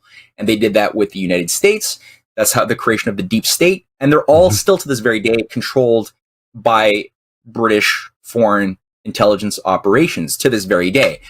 China has been trying to expel that and purge that now for a few decades. And there's been a lot of effort that's been made by Xi Jinping to try to get rid of this corruption from within the heart of China. And he's done quite an incredible job at that. Putin as well is dealing with the mayor of Moscow, with varieties of Russian oligarchs that were created largely in the 1990s under the City of London directed shock therapy that raped Russia and privatized its state economy when the Soviet Union collapsed. So Putin basically had a meeting in 2000 with these various oligarchs saying, okay, look, there's going to be a new set of rules here after Yeltsin, right? And he said, okay, either you are now going to abide by national policy and what we do, you can keep your money. I'll let you keep your money. But if you don't abide by the rules that Russia, that I'm going to put forth, we're going to take you down. And you had a lot of Russian oligarchs that still resisted, right? And he put them in prison, or if they did escape, they went to London, where they now have mansions in what's called Moscow on the Thames. People like Sergei Skripal, or were part of this traitor class. And so, Russia is still dealing with some of these traitorous elements of billionaires who are more loyal to the City of London within his own civil service, that are very powerful to this very day. Even though Russia is still on top of things, they're not. It's a problem. Yeah. So you have these different elements. We have a couple emails here before we go for Matthew. One is from Sophia. She says, "Why is the Biden administration bombing Syria now? What is this about, in your opinion? The Syria stuff. What is this involved with the Putin and the pipeline? Is that part of it?" No, not the Nord Stream pipeline directly, though they hate the Nord Stream pipeline. Absolutely. Sure. I mean, everything is sort of connected in that sense. But no, they're what you're going to see now with Biden coming in, like under Trump, there were no new wars. And Trump, despite the slanders against him, did a lot to resist the military industrial complex in a variety of ways over 4 years. Under Obama, the policy of the U.S. foreign policy, which was tied to the CIA, which Trump also disconnected the CIA from the Pentagon and the military in November of last year. They're reintegrating that once again, and the Obama policy was to use proxies, so fund through Saudi Arabia, through Turkey, and through on the ground CIA operations, including Integrity Initiative. Actually, if you look at these new data documents that were dumped, a lot of them go through how they're actually funding various rebel groups again in Syria, which are tied to ISIS and Al Qaeda in a variety of ways. So they use these things to create mass destabilizations, and they just blame things on Iran. So the current attack on Syria, as well as there was a more recent attack by Israel on groups in Syria who were defending Bashar al-Assad and the Syrian sovereignty against ISIS. What are they saying? They're saying these are groups that were attacking in Syria that are run by Iran, who apparently these groups run by Iran attacked U.S.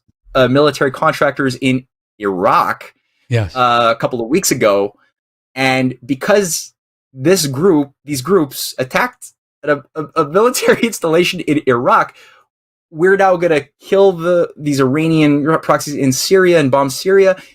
I mean, the whole thing is really just moving us. They want to bring back online the overthrow of Bashar al-Assad. They never gave up on that. And Trump worked very hard to realign American military interests with the Russians, who went into Syria in 2015 to stop a Libya debacle from happening, which did happen.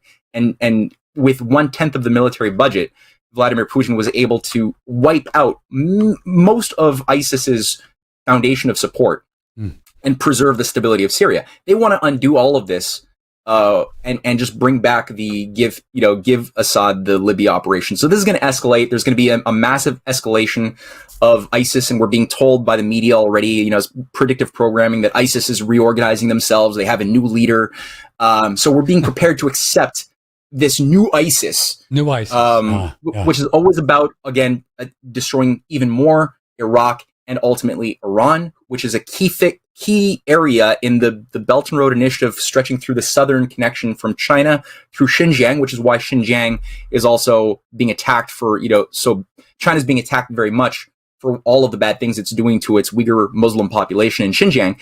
I mean, and it has nothing to do with the Western concern for the well-being of Uyghurs. In fact, the life of Uyghurs, if you actually look beyond the slander and anecdotal evidence that has no bearing in reality, there is no genocide happening by the Chinese government against Muslims in Xinjiang. What you have is a doubling of the Uyghur population in the last 25 years, 100-fold increase of GDP and massive trade skills, investments into education, it's crazy, an infrastructure like we've never seen, of greening deserts of Xinjiang southern province, as well as building many rail projects in schools all across China's west coast and into Iran, into Pakistan, into Afghanistan, creating situations of economic opportunity that then would stretch into Iraq, into Syria, into Lebanon, into Egypt, into Africa, as well as other branches into Europe, which would create a climate of hope and opportunity. And that's what the empire is afraid of.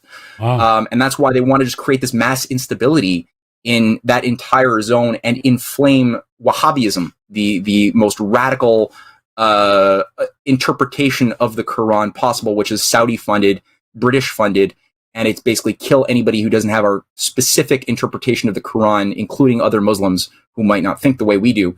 That this is entirely a British operation. Fascinating. So yeah, that's what Biden is inflaming this is again. From George. I'm really enjoying the show. Thanks for having Mathew on. Have him back on more often. We will.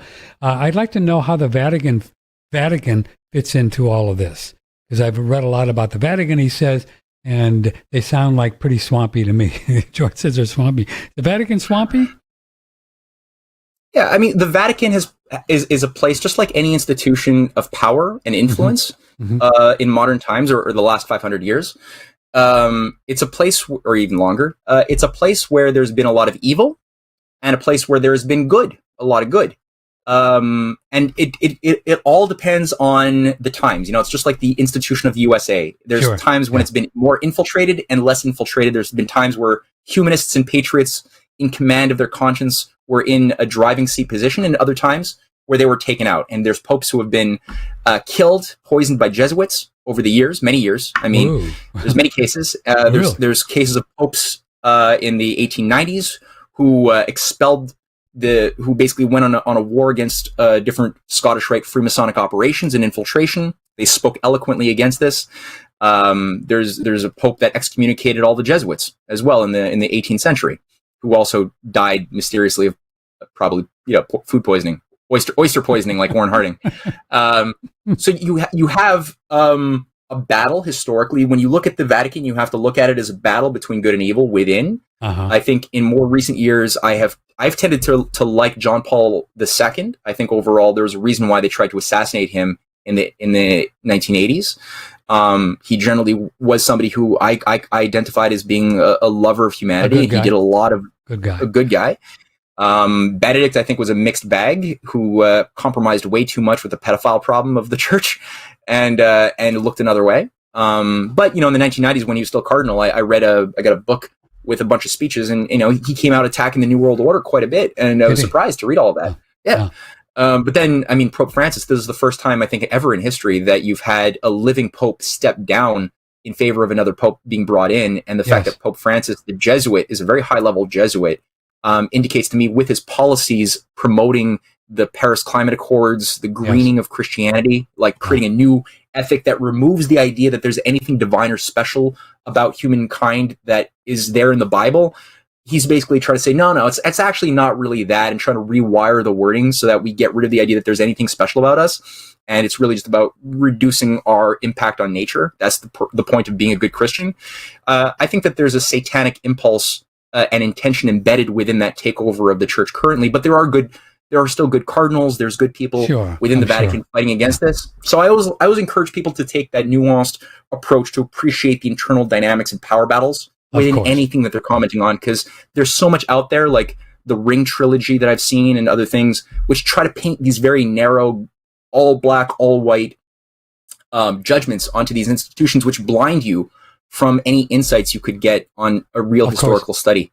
Is the Vatican as loaded monetarily with lots of money as people say? I mean, have they really got a bunch of money stacked away?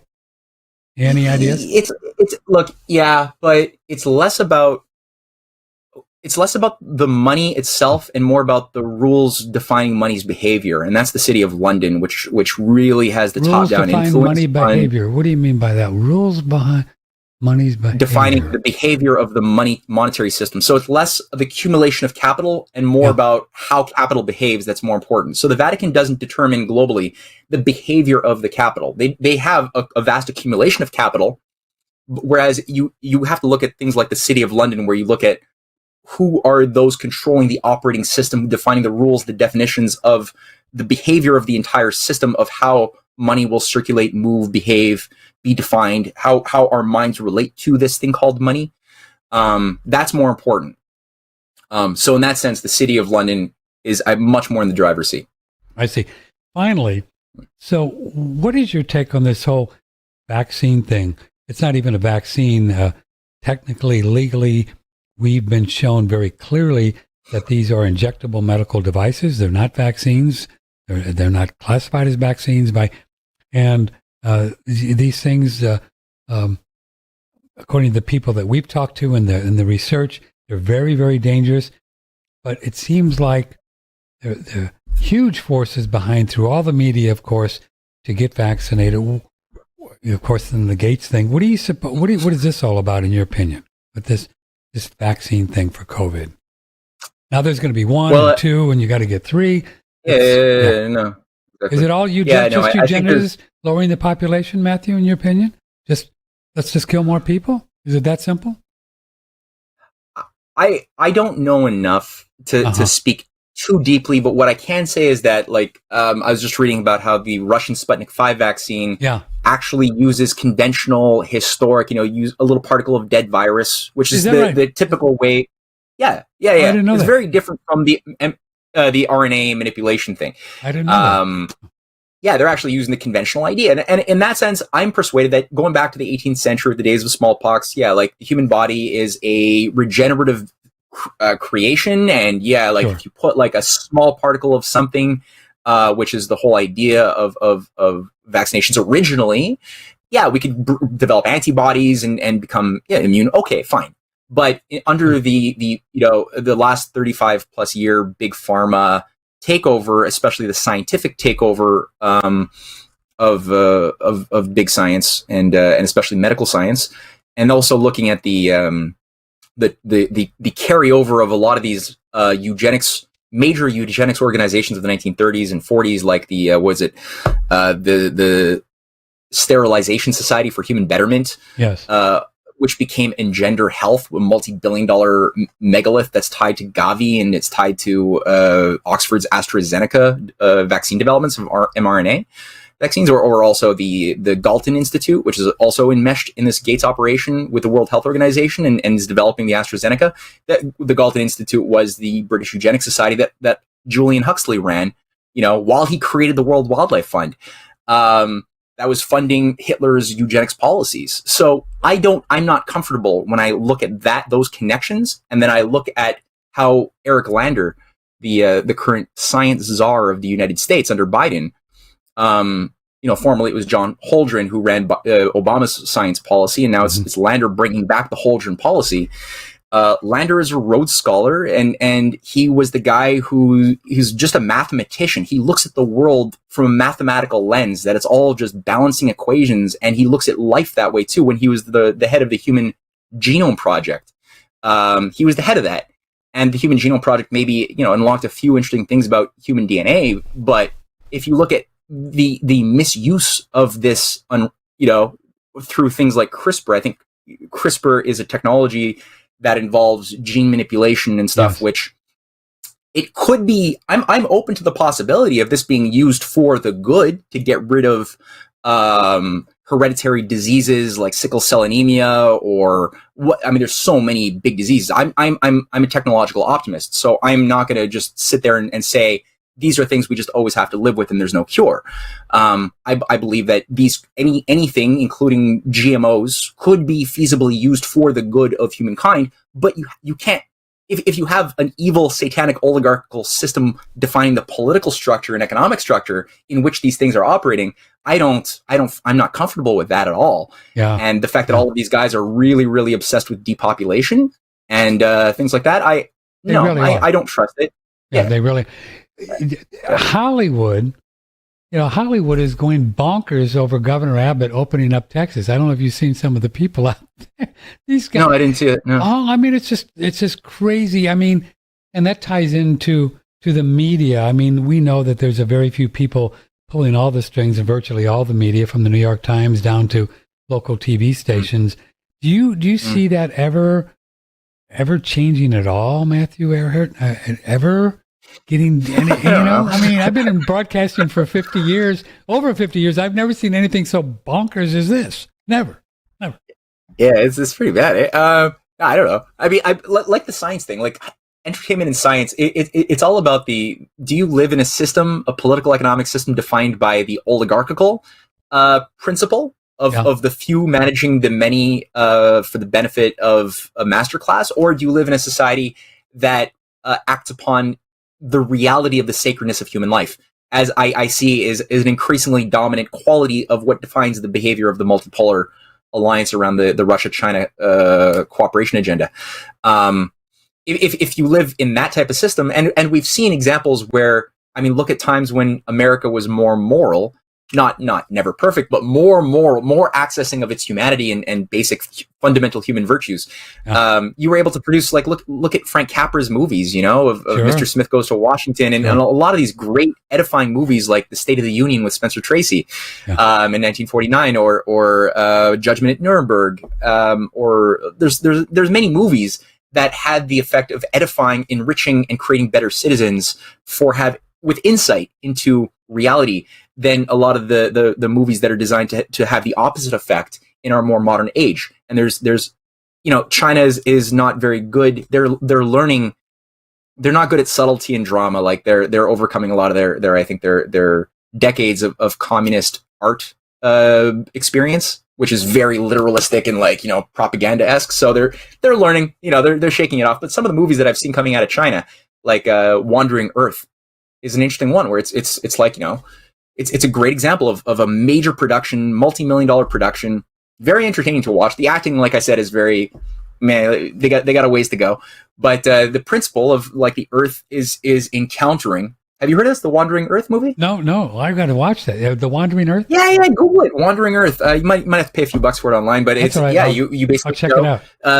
The sun is going supernova, and the Earth, the people of the Earth have to get their shit together and learn how to work together to figure out how do you get the Earth into another orbit in cool. Alpha Centauri. That's going to be a 3,000-year project of developing techniques and technologies to get us out of our orbit before the sun goes supernova. And we're 20 years into this transit where now the Earth is moving around Venus, where it has to do a little bit of a boomerang around Venus to get the momentum to get out of our solar system. But Venus is doing some weird things where its gravitational field is all of a sudden way stronger than they calculated, and it's sucking the Earth into Venus. Watch that. And they all have to figure out how do you get out of that. And the whole thing has a real spiritually edifying quality of making you love humankind a lot more. Yeah. So I think that sort of thing can be done in an entertaining, high value way. Sure. But yeah, to the degree that you have depopulation, fixated everywhere freaks now. running. I mean, they sneak it in too, as you know. I watched a movie maybe 3-4 weeks ago, and it was pretty good. It was about, I think it was Clooney, who's a total socialist. I mean, he's just crazy. But, the movie was pretty good. But at the very end, the whole reason why they were flying around in space looking for another place was we didn't pay attention to global warming. They just threw that in at the end, right? This is the reason why the whole movie was taking place. They waited till the end. Oh, we killed each other because, and they do it, boy, all the time. And they sneak this stuff in there. But even, even things like, Aaron Sorkin, who's one of my favorite writers. I mean, he's really good, but he's total socialist. I mean, you watch even things like The West Wing, and boy, I tell you what, they got it in there all the time, whatever their little political agenda thing in there, whether it be pro-abortion or whatever, they got it in there. And, well, I don't know. You must have to take suits as well. No, they do this a lot. You must have to take the blue pill just to become a movie star these days, right? Or else you get canceled, right? And I mean, I like Matthew McConaughey. There's a variety of. He's pretty good. Yeah, he's pretty. He's a moral guy. Him on Jordan Peterson, and he's a human being with substance who's more of a conservative minded guy. He accesses his morality and he picks his parts based upon a certain moral principle. He doesn't just take whatever. Matt Damon tends to do the same thing too. So you got these good people. Mel Gibson as well, but Mel Gibson cool. kind of John Voight is kind of unhinged but cool. Right? James Woods. See, what's the guy's James Woods? Exactly. Of course, they write in. I see every now and then. I see a little thing from him on Twitter or something that somebody will post, and they have a hard time getting work though. Boy, you're. No, they do. Yeah. Oh man, they don't like you over out there in wacky land. And you know what, Matthew, too, which is interesting, being a screenwriter as I am. I mean, if you look at Netflix and Amazon and Hulu, man, they're all over it too. Man, these globalist socialists are right in there, boy. Real deep already. Very, very deep. You look at any of the documentaries on Amazon or Netflix, they all got a socialist, liberal, globalist agenda to them. Every one of them. Yeah. So. Yeah, no, I agree. I think that Netflix is a complete social engineering operation. It's a really effective way to control the zeitgeist. There is one thing though. I would say anybody who wants to watch something entertaining, but you don't want to binge watch something that's going to make you a worse person, because it's hard to find things like that. You don't want to waste your time on that. But I really would recommend. There's this very nonlinear. You wouldn't expect me to say this, but I watched hundreds of hours of this show, which is actually on Netflix. Called Ertugrul, and it's a Turkish what's the name of drama. Ertugrul. Ertugrul. It's got 5 seasons. Each season is massive. ERTURGUL. And it's in subtitles. Ertugrul.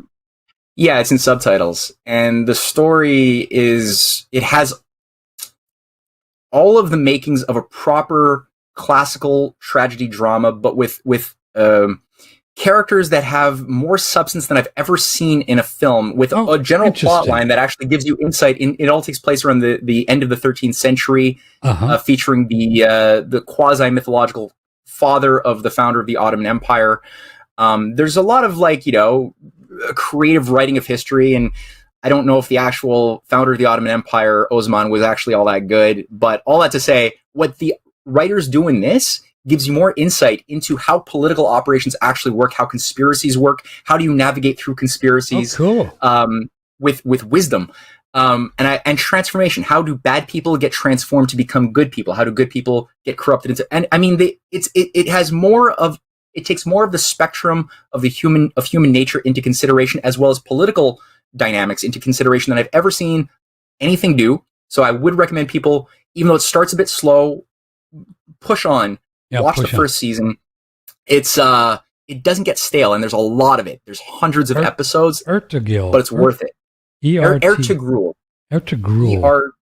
I gotta write it down. ERTU ERTUGRUL. There you go. And it probably got through Netflix because they didn't look at the subtitles, right? They didn't figure out what was going on. Yeah, I guess not. It's weird, but that's the one thing that I found on Netflix that wasn't shit. Well, Matthew, it's a pleasure. Yeah, we had a good time today. Thanks for coming on. It's always fun to have you here. Tell folks about. But one thing, I keep saying finally. Before you go, give folks just a few ideas in short thing, because I got to move on and I have an appointment, about some things that they can start to think about and do to protect themselves and to have a better life with everything that you've talked about the last 2 hours. There's a lot of, what are some ideas that you have? I mean, that if you had a child, do you have a child? I don't. Okay, But say if you had a 10-year-old or a 15-year-old, what would you be telling them to do now? Really? Well, I would sincerely be looking into homeschooling and how to do that. Yeah. That would be a high priority for me. Yeah. But I think that I created an organization with my wife Cynthia called the Rising Tide Foundation to focus on education. Yeah, it's called risingtidefoundation.net. Okay. So anybody can go to risingtidefoundation.net. And what we're trying to do is to create a foundation for a proper classical humanist education with a focus upon understanding the best of different cultures of the world and history, with a focus also on science. We do lectures every week. We have reading groups set up, study groups. And what we're trying to do is look at, well, what were the types of educational processes in place throughout history that the empire worked to corrupt, destroy, because it awakens, there's certain methods of thinking about thinking, what's called epistemology, the science of knowledge, right? How do you come to knowledge? What are the pathways of the mind? And when people become aware, self-aware of what actions their mind does when it organizes itself to look for paradoxes, instead of just trying to memorize things and fit data into the mind. Look instead for the questions that lead to paradoxes, that lead to better questions, that lead to generating solution concepts to paradoxes that allow you a resolution. This is what Plato does. So I suggest people really study the works, the dialogues of Plato. That I couldn't emphasize that more. Read them, reread them, discuss them in a group, socialize that process, because he's teaching you the art of asking fruitful questions and becoming self-aware of thoughts you thought you knew, but upon poking around, you discover that they're wind eggs. They're actually not potent ideas. They don't measure up to reality. And then you could start thinking about where else do these qualities of thinking arise in other writers, as you incorporate and internalize that into your own mode of teaching. And I think people have to think of themselves as students and teachers for their children, to be role models for their fellow citizens, and it's contagious, because when you start demonstrating that you asked me earlier on, like, how do I keep all this information in my head? I didn't really think about it too much, but I guess it was through really saturating myself, turning off the TV, everything else, social media, just don't go on that for a long time, and just immerse yourself in Plato, in the writings of certain key figures that we have on our Rising Tide website. If you go down to the Library of Alexandria section at the bottom of our website, there's original writings of hundreds of key, beautiful thinkers in history that you can just read and internalize their process of thinking. You discover that there's something constant amongst all of their minds. That's great. So I that's what I would encourage people to do right now, because we've been robbed of a proper education by people like, Julian Huxley, who ran UNESCO and reorganized the worldwide education that many people growing up in the 1950s, 60s, 70s were all victims to these reforms that took out the study of the classics. That's, we used to learn about Greek language, Latin, so we could enrich our minds with new languages and be able to read original writings of the Bible or Homer or Plato in their original works. These were all called dead white European males and obsolete. So we were told not to do that. They're not practical, and instead to focus on, memorizing mathematical formulas instead of understanding constructive geometry and astronomy, which used to be the focus. No longer were we told to actually think through, why did Pythagoras discover his formula of the Pythagorean theorem using physical geometry? He didn't have a formula to play with. He had to use circles, and he had to use, divisions of circles to figure out, well, why would a squared plus b squared equal c squared physically in the universe? And then after discovering the eureka, he could then label symbols on it and call it a formula that we could use. But to just memorize the formula like we were all told to do without being told why it's true, this only creates little robots to fit into cogs of a machine. So this is something we all have to sort of undo our conditioning and then access a more natural way of thinking by replicating real discoveries. So, and also the writings of LaRouche. I would say for people who really wanted to dig into this, there's a recently deceased American economist. He died at the age of 96 last year, named Lyndon LaRouche. And some of his Lyndon. Boy, he's cool. Yeah, cool guy, man. He's very cool. Very cool guy. And we're actually, our study group is just beginning to read some of his writings, The Science of a Christian Economy, that he wrote while he was in prison as a political prisoner in Virginia in the early 90s. And that's a whole interesting story, because Robert Mueller, the guy who was assigned to destroy Trump was the guy who was also designed at that time in the 80s to destroy LaRouche's organization when it was becoming a little bit too influential for the likings of Kissinger. Yeah.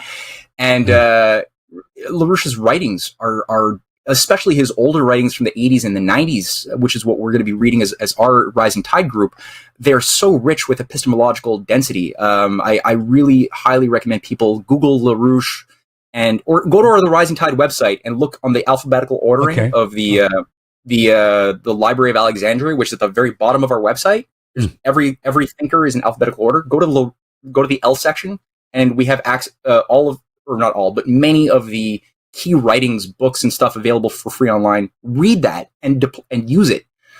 Yeah. So that's what I would say. Yeah, risingtidefoundation.net, right? Yeah. I kind of I'm kind of addicted to courtroom dramas and the whole Socratic method, of asking questions and all of that. That's pretty cool.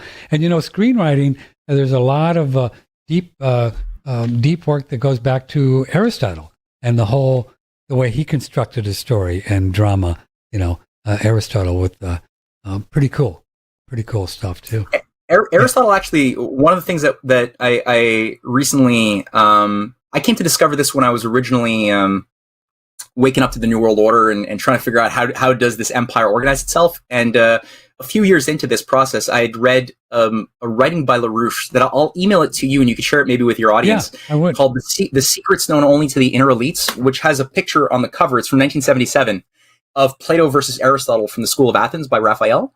Mm-hmm. And in it, he basically goes through how Aristotle was a geopolitical creation by the empire to undermine and destroy Plato's academy from within. He actually was not Plato's student, but created a mode of thinking that was a direct attack on what Plato was doing in his dialogues, and was tied to high cultish networks from the Oracle of Delphi and the Peripatetic school. But yeah, it's a whole interesting dialogue, and maybe we could have a whole discussion around that in a future interview. Probably could. But I'll send you this paper. Yeah, it's like really interesting. Yeah. All right, kiddo. Thanks a lot.